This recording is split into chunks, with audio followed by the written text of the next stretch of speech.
Para po sa ating Sunday School ngayon ay panandalian tayong titigil sa topic ni Pastor George na Sin at It Really Is. Ang topic po natin ngayon ay patungkol sa backsliding. Yan. Siguro familiar naman tayo sa word na yan, no? Isa ito sa masasabi nating nakakalungkot na nangyayari sa buhay Kristiyano na kung saan ang ating iglesia mismo ay na-experience itong gantong bagay. Maraming mga individual na nagpahayag ng kanilang pananampalataya kay Jesus, ngunit nanumbalik sa buhay ng kasalanan. So, every time na may magkakaroon tayo ng discipline sa church at alam natin na may excommunicate, diba, alam natin yung kalungkutan nito. Kaya minsan, may mga katanungan tayo, bakit nga ba nangyayari ang mga bagay na ito? Ibig sabihin ba, kulang ang kapangyarihan ng Diyos, kaya nawala ang kaligtasan ng bawat individual? Siyempre, ang kasagutan ay hindi. Bilang isang Reformed Christian, we believe in tulip, di ba? Specifically, doon sa dulo, yung letter P. Ano ibig sabihin nun, Fred? The letter P. Perseverance of the saint, o preservation of the saint. We believe that the true believer, by the mighty power of Christ's death and resurrection, will continue until the end, hindi nawawala ang kanilang kaligtasan. At atin ding tinatayuan sa 1689, London Baptist Confession of Faith, specifically sa chapter 17, di ba? Yung of perseverance of the saint. Babasahin natin yung paragraph 1 na nandun. Pwede bang hindi nag-work yung ano? Yan. Perseverance of the saints. Sabi sa paragraph 1, yan. Those whom God has accepted in the beloved, effectually called and sanctified by His Spirit, and given the precious faith of His elect unto, can neither totally nor finally fall from the state of grace, but shall certainly persevere until the end. So, yan yung pinaniniwalaan natin. Ang sino mang may totoong pananampalataya kay Jesus ay papabanalin ng Diyos at tatawagin sa tamang panahon at bibigyan ng pananampalataya at hindi mawawala sa biyaya at mananatili hanggang wakas. Pero kung totoo ang bagay nito, bakit may mga Kristiyano pa rin na dumadaan sa tinatawag na backsliding? So, babasahin natin yung katuloy ng paragraph 1. Sabi dito, and though many storms and flood arise and beat against them, yet they shall never be able to take them off that foundation and rock which by faith they are fastened upon, notwithstanding through unbelief and the temptation of Satan, the sensible sight of the light and love of God may for a time be clouded and is obscured for them. May mga pagkakataon na lumalabo sa atin ang ating pananampalataya. May mga pagkakataong nanghihina tayo. May mga pagkakataong nakakalimutan natin yung gospel, no? So, hindi ibig sabihin na kapag nangyari yung pagkakataong ito, ay nawala na yung kaligtasan natin, no? Yet, He is still the same. They shall be sure to be kept by the power of God unto salvation, where they shall enjoy their purchased possession, they being engraved upon the palm of His hands, and their name having been written in the book of life from all. So, alam natin yan. Di ba, sinasabi sa Romans 9, walang makakapag-alis sa atin sa pag-ibig ng Diyos, no? Wala tayong time para talakayin yung topic na to kasi hindi naman yun yung ituturo ko ngayon. Pero kung gusto nyong balikan, ay tinuro na sa atin to ni Kuya Aris, yung of the perseverance of the saints. So kung gusto nyong balikan, nasa YouTube yan, no? Kung gusto nyong mapaalalahanan muli. So balik tayo sa topic ng backsliding. May mga pagkakataong dadaan tayo sa matinding pagsubok na kung saan, bagamat we experience His grace, may mga pagkakataon na tayo ay dumudulas pa balik, di ba? Backsliding. So the definition of backsliding is turning away from God after experiencing His grace. Pero alam natin, sa mga totoong Christian, tulad ng binanggit ko kanina, ay siguradong manunumbalik, di ba? Gagawa at gagawa yung biyaya at kapangyarihan ng Diyos para sila'y manunumbalik. Pero may tinatawag din tayong apostasy na kung saan ang isang nagpahayag ng pananampalataya minsan ay tuluyan ng tumalikod sa Diyos. So, sa discussion natin ngayon, hindi lang tayo magdedwell sa ugliness and yung folly ng backsliding or apostasy, but we will focus on God's character despite of our continuous drifting away. His hesed, His loving kindness, His mercy is magnified. So we will emphasize God's mercy and long-suffering. He continues to forgive and restore despite of repeated failure. So ang verse natin para dyan is Psalms 103 verse 8. The Lord is merciful and gracious, slow to anger, and abounding in steadfast love. Tulad ng sinabi ko kanina, ang backsliding ay madalas ginagamit sa mga believer. So, specifically, Christian who experience challenges in this world. May mga pagkakataon na dumadaan tayo sa spiritual warfare, di ba? Na madalas bistulang natatalo tayo. Kung natatandaan nyo, si Christian, nung napunta siya sa Valley of Despair, tama ba yung Valley of Despair? Na kung saan, may pagkakataon na tila nawawala na siya ng pag-asa, pero nakalimutan niya meron pala siyang susi. So may mga ganong senaryo sa ating buhay. Pero ang katotohanan ito ay hindi lamang nagsimula sa mga Kristiyano. This was way before even from the Old Testament. We have a dark catalog of backslider and apostate, and despite of this reality, the Bible reveals the patient, gracious, and forgiving God. Kaya naman sa pag-aaral natin sa unang part ng topic natin sa backsliding ay punta muna tayo sa history.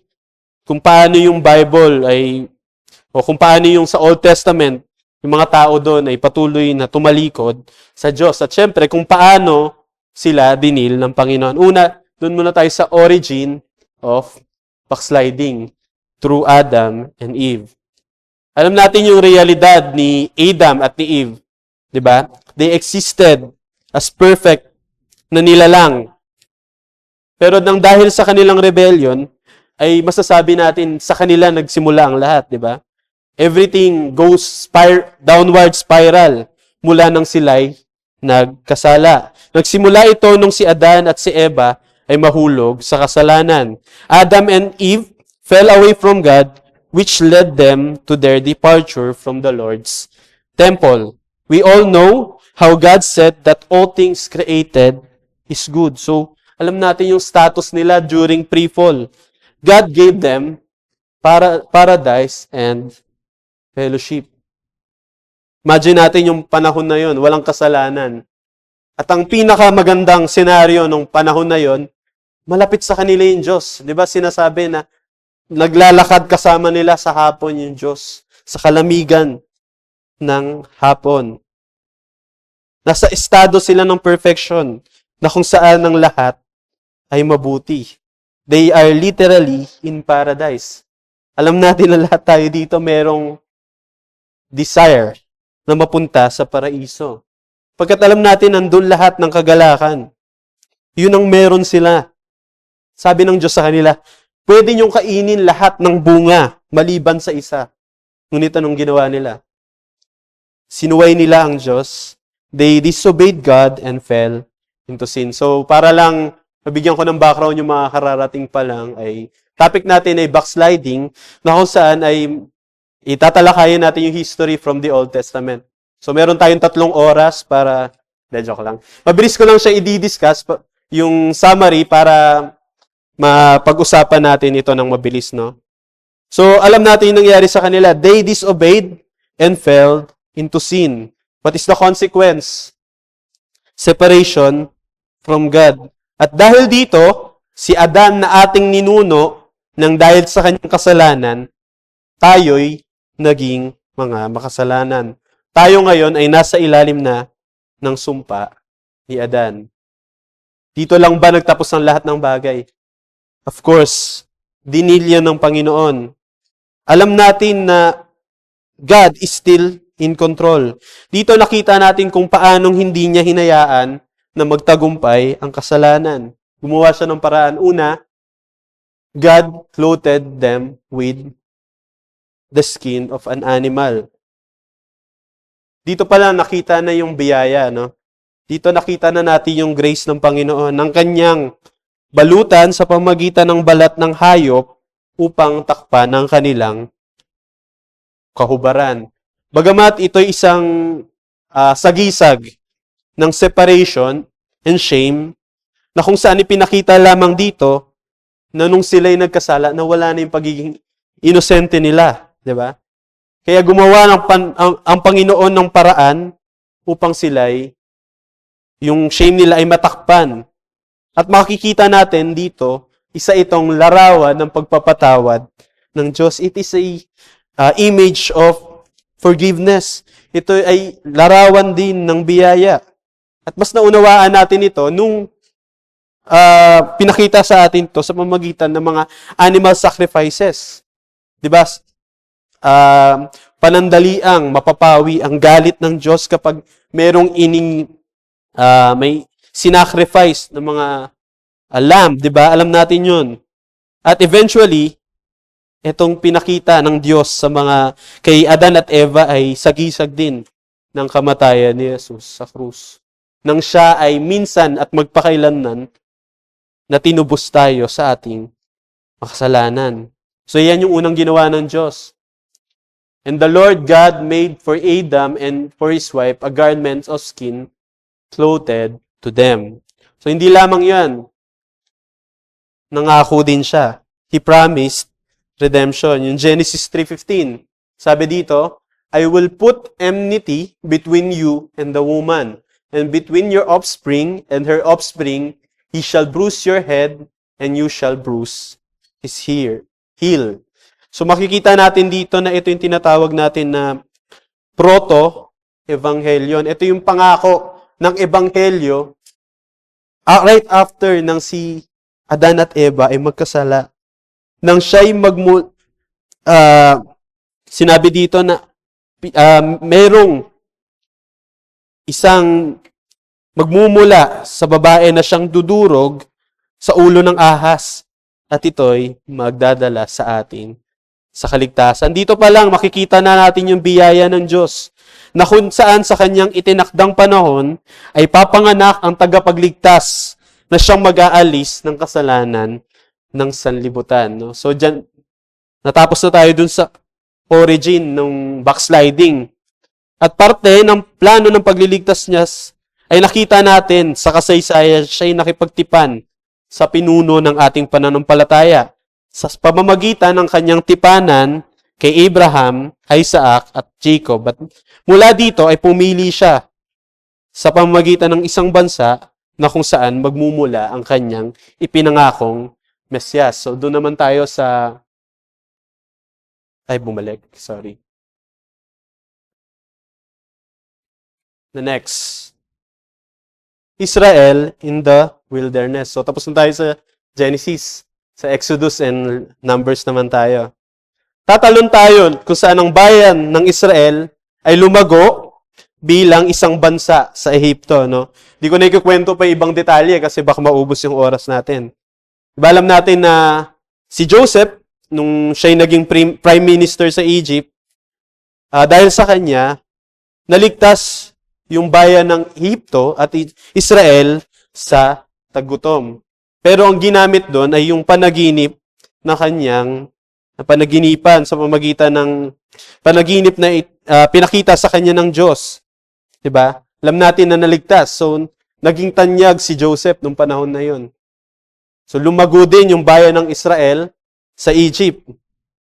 At lumipas ang panahon, palago sila ng palago, ay hindi na naalala ng bagong pinuno o ng paraon yung ginawa ni Joseph. At dahil dito, nung unti-unti nang lumaki yung bayan, nagdulot ito ng threat kay Faraon upang ipag-utos niya napahirapan ang bayan ng Israel. At dahil dito, makikita natin na Israel cried out in Egypt. So, ang gagawin natin ngayon, mga kapatid, ay magkakaroon tayo ng discussion kung paanong pinakita ng Diyos ang kanyang kapangyarihan sa kabila ng pagtalikod ng bayan o ng kanyang tao sa kanya. So, makikita natin dito yung unang cycle.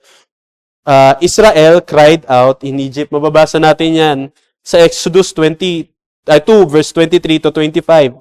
Makikita natin sa mga talatang ito na narinig ng Diyos ang daing ng bayan ng Israel. Take note, hindi sila directly nagpray kay Lord. Hindi sila umiyak ng direkta sa Panginoon. Sinabi dito na sila ay umiyak dahil sa kanilang dahil sa hirap na kanilang nararamdaman. Kaya ang sabi sa verse 24 to 25, God heard their cry. At sinabi dito, God heard their groanings and God remembered His covenant with Abraham, Isaac, and Jacob. God saw the sons of Israel and God took notice of them. Ibig sabihin ba nakalimutan ng Diyos yung kanyang tipanan at ngayon niya lang naalala nung umiyak? Hindi.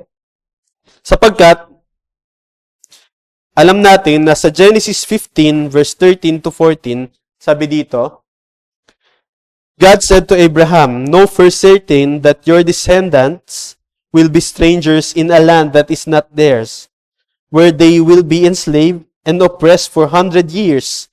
But I will also judge the nation whom they will serve, and afterward they will come out with many possessions. So, nung una pa lang kasama na sa plano ng Panginoon na ang bayan ng Israel ay mapupunta sa Ehipto at makakaranas ng oppression. At alam natin yung susunod na nangyari, di ba mga kapatid? Nakita natin yung kapangyarihan ng Diyos sa bayan ng Israel through His deliverance. At sino kanyang ginamit? Si Moises, di ba? Tinawag ng Diyos si Moises, sa pamagitan niya ay pinakita ng Diyos ang kanyang kapangyarihan. Nagbigay siya ng 10 salot sa bayan ng Ehipto. Sa bayan ng Ehipto na pilit na tumatangging sila'y paalisin. Di ba?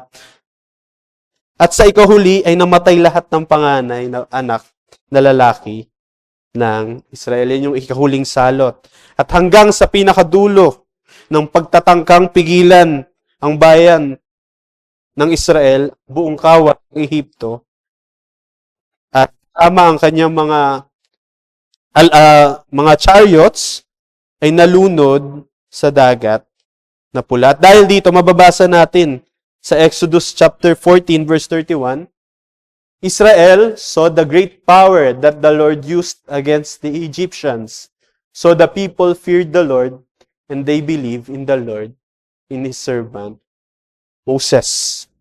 Kita natin yung kapangyarihan ng Diyos. So, alam natin na nagdulot ito ng kagalakan sa bayan ng Israel. Pero hindi nagtagal. Despite of this, despite of the reality of God's power, alam natin sa course ng kanilang paglalakbay patungo sa Canaan, ay makikita natin ang kanilang patuloy na rebellion sa Diyos. So, bibigyan ko kayo ng mga list ng verse kung saan ang bayan ng Diyos ay nagrebelde. Una, alam natin yung sin ng backsliding ng Israel. Yun ay ang golden calf. Nung makita ni Moises na nung nakita nila na si Moises ay hindi pa nanumbalik mula sa bundok na kung saan tinawag siya ng Diyos, inutusan ng bayan si Aaron na gumawa ng gintong guya upang kanilang sambahin. Alam natin yung tendency ng tao, di ba? Na sumamba sa ibang Diyos. Gusto nila nakakita sila ng maglilid sa kanila. Kaya gumawa sila sa kanilang sariling kamay ng kanilang sasambahin. At alam natin na ang Diyos ay nagalit sa kanila. At sinabi na ang bayang ito ay stiff-necked people. Sabi, and the Lord said to Moses, I have seen this people, and behold, it is a stiff-necked people. hindi tayo excuse sa mga gantong bagay sapagkat may pagkakataon na hindi man natin sinasamba yung mga rebulto, hindi man tayo gumagawa ng Diyos-Diyosan sa ating mga sarili, pero may mga pagkakataong stiff-neck din tayo katulad ng Israel. At nakita natin kung gaano nagalit ang Panginoon at marami ang namatay dahil doon. Pero salamat sa biyaya niya na kahit sa kabila ng ating kahinaan, tayong mga Kristiyano na ngayon ay nandun pa rin ang kanyang biyaya. At dito, alam natin na sa kabila ng ginawa ng Israel, ay patuloy pa rin ang katapatan ng Diyos sa kanila at nagkaroon pa sila ng isa pang backsliding na mababasa natin sa Numbers 11. Dito, makikita natin na kung saan ang bayan ay nagreklamo dahil sa pagkain na kanilang laging kinakain, yung mana nang ibinibigay ng Panginoon sa kanila. Palagi na lang kanin. Ganyan. Wala bang ibang pwedeng kainin? Spaghetti naman. Parang ganun yung nangyari sa bayan ng Israel. Hindi nila nakita yung provision ng Diyos. Inalala nila yung kanilang kinakain nung nandun pa sila sa Egypt. Inalala nila yung kanilang estado nung nandun pa sila bilang mga alipin. Hindi nila nakita ang pagkilos ng Diyos. Kaya naman nag-alab ang galit ng Diyos sa kanila. At nakita natin sa Numbers 11 verse 1 ay sinunog ang gilid ng kampo. Diba? At lastly, so hindi ko na po ni-enumerate lahat ng ginawa ng bayan ng Israel kasi maubos po yung oras natin. Dito makikita naman natin na kung saan nagrebelde ang bayan ng Israel sa Kadesh Barnea. Natatandaan niyo po ba sa Numbers chapter 14? Di ba nung inutusan yung mga spies kasama sino ba yan? Si Joshua na mag-spy sa lugar ng Kanaan na kanilang sasakupin. Yung majority report ng spy ay negative, di ba? Kung inyo pong natatandaan yung preaching ni Pastor George dun sa God in the Wilderness, di ba? Nagbanggit siya dun ng 3 G. Natatandaan niyo ba yung mga kapatid? Yung Great Walls, yung Giants, at saka Grasshopper. Nakita nila yung laki ng bansa o laki ng bayan na impregnable, hindi mapapasok. Hindi sila matitibag. Nakita nila kung gaano kalaki at kalakas yung mga tao na nandun. And lastly, tinignan nila yung sarili nila parang tipaklong. Parang wala silang kalaban-laban. At hindi nila pinakinggan ang kampo ng minority. Yun yung kay Caleb at kay Joshua. At ang pangako ng Diyos na ibibigay sa kanila ang lupain ng Kaanaan. Kaya naman, sa galit ng Diyos, mababasa natin sa Numbers 14, verse 22 to 23. None of them who have seen my glory and my signs that I did in Egypt and in the wilderness, and yet they have put me to the test this 10 times and have not obeyed my voice, shall see the land that I swore to give to their fathers, and none of those who despise me shall see it. Hindi nakapasok yung mga original na nakakita ng kapangyarihan ng Diyos sa Egypt. Pero di niya hinayaan na ganun yung mangyari. Dinil niya pa rin ito. Meron pa rin siyang biyaya. So how did God deal with it? They provided them manna. Pinakain pa rin sila, binigyan sila ng tubig, nandun pa rin yung presensya ng Diyos sa pamagitan ng tabernacle. Diba? Alam natin na ginabayan sila ng Diyos ng pillar of clouds kapag umaga at pillar of fire paggabi. So nandun pa rin yung kanyang biyaya and preservation of the later generation. Bagamat may mga tao sa bayan ng Israel na hindi nakapasok, nagpatuloy pa rin yung later generation at nakita at binigay pa rin sa kanila yung lupang pangako. Gusto ko lang bigyan ng pansin ang kadakilaan ng Panginoon dito. Right after ng bayan ng Israel ay magkasala ng idolatry dun sa golden calf, Ito yung sinabi ng Panginoon sa kanila. Sorry. Ito yung sinabi ng Panginoon sa kanila. The Lord passed before him and proclaimed, the Lord, a God merciful and gracious, slow to anger and abounding in steadfast love and faithfulness, keeping steadfast love for thousands, forgiving iniquity and transgression and sin, but who will by no means clear the guilty, visiting the iniquity of the fathers on the children's, and the children's children's to the third and the fourth generation.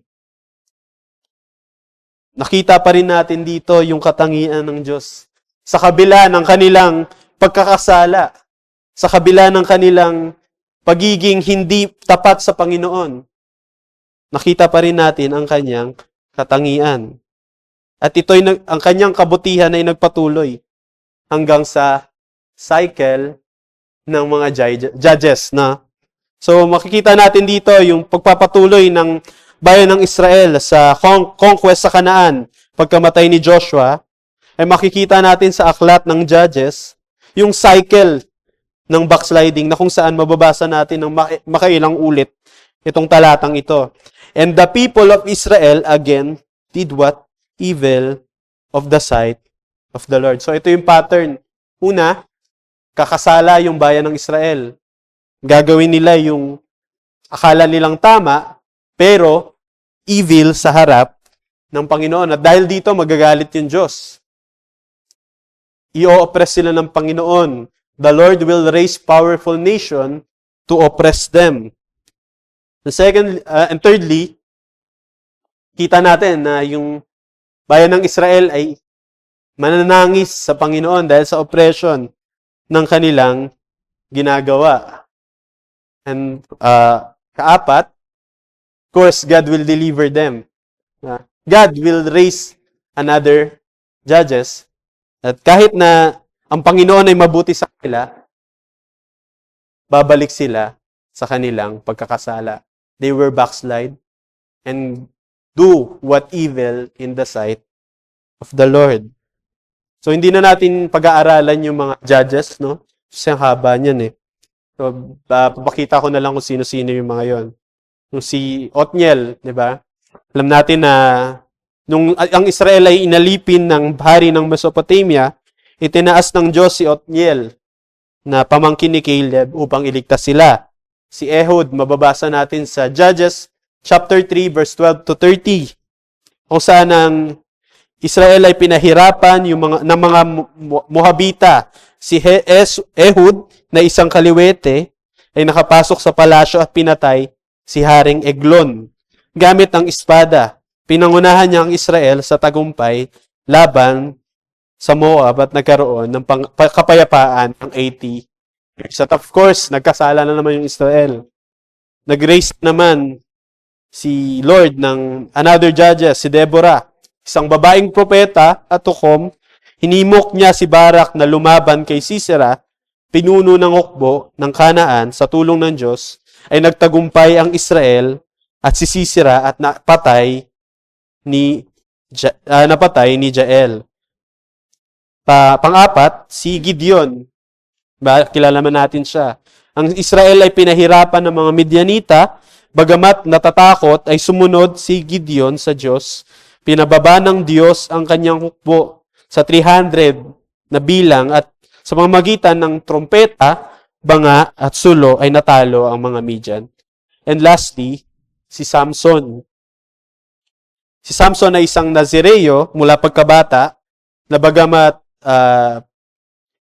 lumayo siya sa Panginoon sa pamamagitan si Delilah, ay binigyan siya ng Diyos ng pambihirang lakas laban sa mga Filisteo.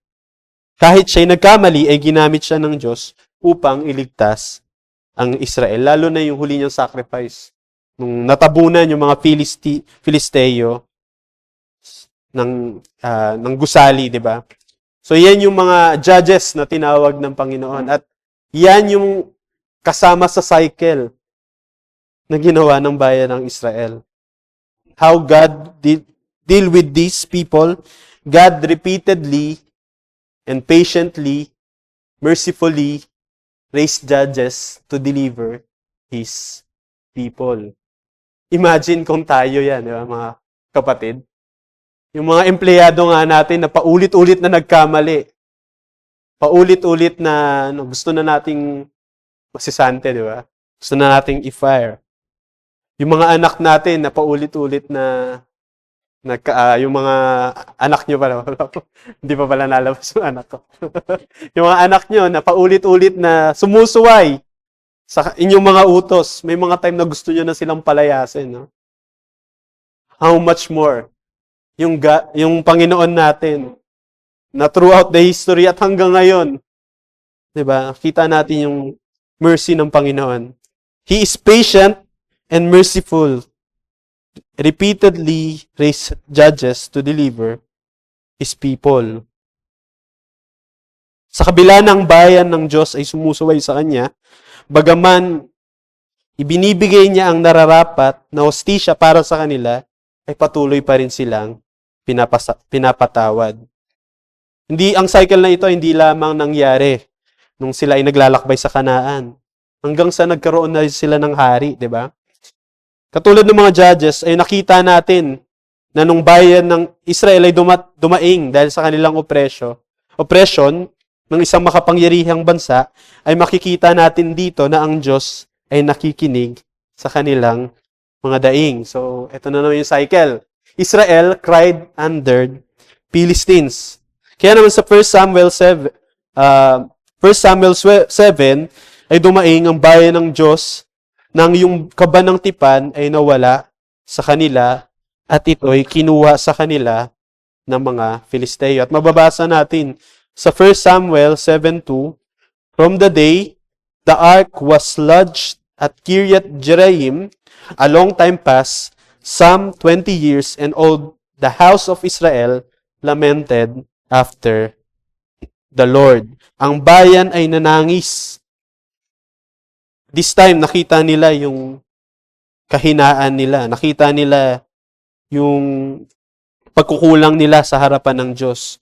At sila'y nanangis ng may pagsisisi. In this context, lamenting after God was more than a mere regret. It was a sign that the people desired His presence and help. Their collective crying out was a crucial step before they would experience a spiritual turning point. Diba? Ito yung pattern na paulit-ulit natin nakikita sa Bible na siyang diniscuss natin kanina. Ang pagtangis ay may makapangyarihang pagkilos ng Diyos in behalf of His covenant people. Of course, God delivers. God delivers Israel through Samuel. Ibinigay ng Diyos ang hukom at propeta na si Samuel at sinabi sa kanila ni Samuel, kung kayo'y manunumbalik sa Panginoon ng inyong buong puso, ay inyong ang alisin ang ibang mga Diyos at ang mga Astarot na nasa inyo. Ituon niyo ang inyong mga puso sa Panginoon at sa Kanya lamang kayo maglingkod at ililigtas niya kayo sa kamay ng Filisteo. At syempre, alam natin na ginawa nila ang inutos ni Samuel sa kanila sa magitan ng Panginoon. Dahil dito, nagtagumpay ang bayan ng Israel sa mga Filisteo. Muli na naman nilang nakita ang kapangyarihan ng Diyos. At pagkatapos, anong tingin yung sunod na mangyayari? They backslide again. Diba? Paano sila nag-backslide? They demanded a king. 1 Samuel 8 verse 1 to 7.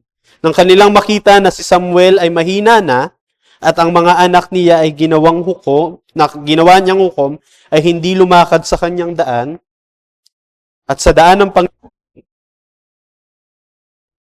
bayan ng Israel na magkaroon ng hari. So, sa unang tingin, ang paghahangad ng hari ay hindi naman masama, di ba? Pero ano nga ba yung estado ng bayan ng Israel? Ang paghahari ay nasa Diyos. They are under God's kingship. So, ang paghihingi nila ng hari ay pag-reject ng paghahari ng Panginoon. Iniisip ng bayan ng Israel na bakit yung ibang bansa nagtatagumpay sila. Kasi may hari. Siguro kaya tayo nahihirapan ngayon. Kaya siguro para ma-meet yung pangangailangan nating bilang bansa, kasi yung mga judges, tinatawag sila for a certain, di ba? Certain event na kung saan may oppression, i-raise sila ng Panginoon. Kailangan nila ng permanent na hari na pwede nilang malapitan. Ngunit ang paghingi nila ng hari ay ang pag-reject sa Diyos. Kaya sabi ng Diyos kay Samuel, they have not rejected you. They have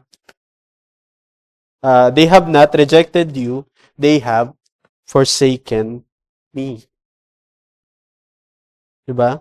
Kung ang bayan ng hari ay nanatiling tapat sa kanyang tipanan, sa kanilang hari sa kalangitan, ay hindi na kinakailangan pa ng hari dito sa lupa. Ngunit ibinigay pa rin ng Diyos ang hari na kanilang hinahangad. Ano yung nangyari? Ano yung consequence nito? Bagamat may mga tapat na hari na inilagay ang Diyos, tulad ni David, ay may masasamang hari na nagdala sa kanila sa pagkakasala. Kings led them to idolatry, no?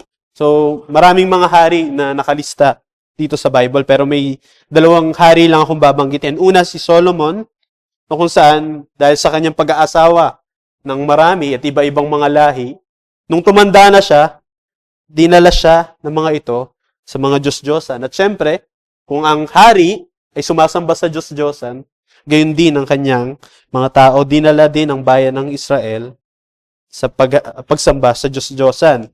At sa 2 Kings chapter 17, verse 21 to 22, sa pamamagitan ni Jeroboam na hari ng Israel, ay nagdala sa kanila upang lumayo sa Diyos. At dahil sa kanilang paulit-ulit na pagkakasala, throughout the history, ay alam natin na makailang ulit sila na dinalang bihag, una sa bayan ng Assyria at sa bayan ng Babylonia. And how God deal with His people. God sent prophets through Elijah, Elisha, Isaiah, and Jeremiah to call for a repentance. Hindi niya hinayaan na ang tao niya ay manatili sa pagkakasala. Mababasa natin sa Jeremiah 3 verse 22 ay sinabi ng Diyos sa Israel, "Return, you o backsliding children, and I will heal your backsliding." Gusto ko lang i-quote yung commentary na nabasa ko. Nandito ba yan? Wala. The powerful declaration of God's grace and willingness to redeem is given. The Lord labels His people a faithless son, pointing to their place as His chosen family.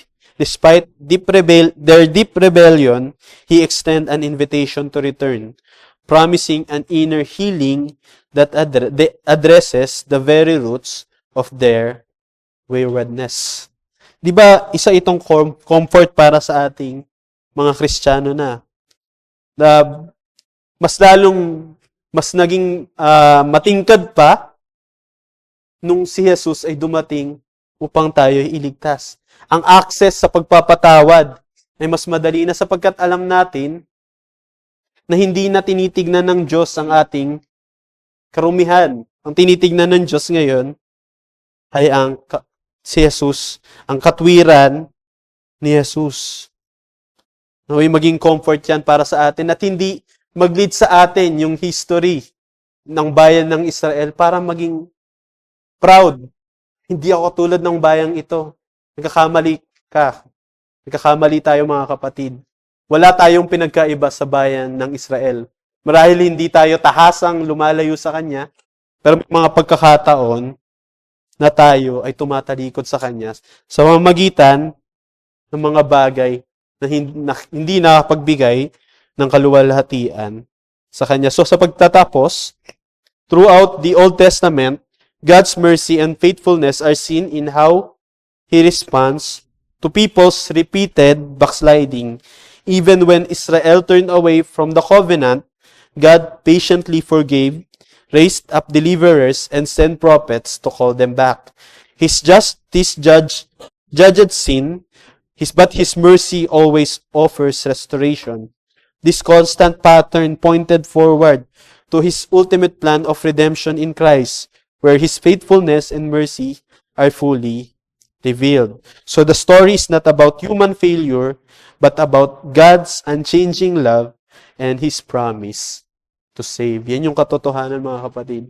Every event na binasa natin ngayon ay hindi pagpapakita ng failure ng Panginoon na ituwid yung mga tao niya, kundi nagtuturo ang history ng redemption sa pagdating ni Hesukristo. Pineserve ng Panginoon yung mga tao mula sa lahi ni Adan patungo sa mga ninuno natin kay Abraham, Isaac at Jacob, at nanatili yung kanyang lineage hanggang dumating si Kristo. So yung plano ng kaligtasan o yung plano niya ay hindi kailanman nagkamali. Diba? Alam natin yun throughout the event, no? So wag nating isipin na yung nangyari sa bayan ng Israel ay pagkakamali. Ang lahat ng nangyari ay kasama sa kanyang plano upang dawagin ang Mesiyas. So yun lamang po.